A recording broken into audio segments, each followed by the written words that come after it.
I know I went on I a think there's a tangent. saying that goes with that, and that is that we're a result of the story. And I'm probably butchering this, but we're the result of the story we tell ourselves. 100%. And I think that obviously business owners and entrepreneurs are here, and obviously I learned through these too.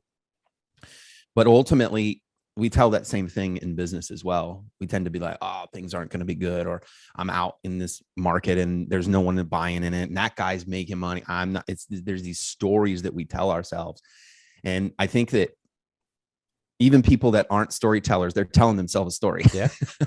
Well, and you just, so to hit on that, when you think about it, the reason why is when you really go back to it, story is such a fundamental element of human evolution, right? Regardless of what you believe, it's the medium by which we still have knowledge to give.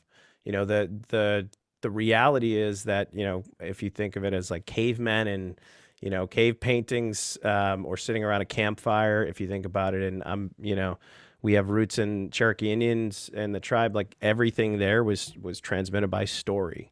When you think about all religious text, they're I was just series going of to say stories. religion is full story. Yeah.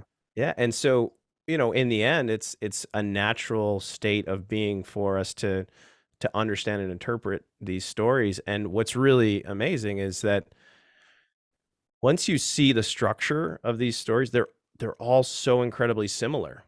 The context changes, the hero changes, the situations, but in essence, the same pattern that I read to my kids every night in their children's books are the same structures that we use in text to, or motivational speeches to inspire people.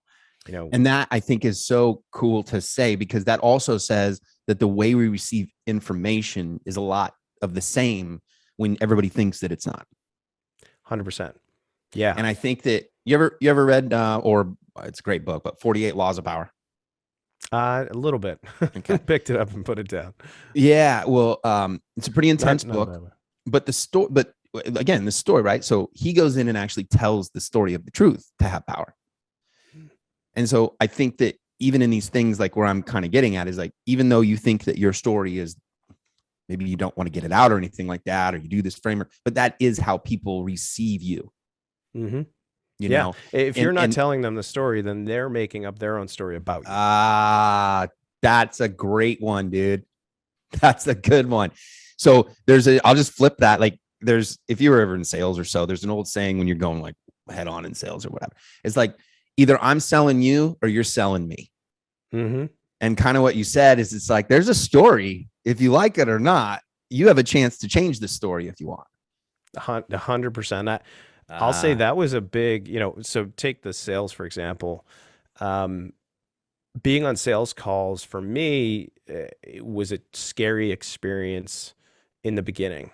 Really, and I'll say, it's one of those ones where, because you've created a story about the prospect, about what their life is like in your own mind, if you're, especially early on. And those stories can be, they want to do this, but they don't have enough money, or based on what I've seen of them online, you've created this narrative about who they are. And similarly, they're coming to you with sometimes other people's stories applied to you. Mm-hmm. And for me, that was a huge issue in what I do, because it was, you could call it internet marketing, online marketing, coaching.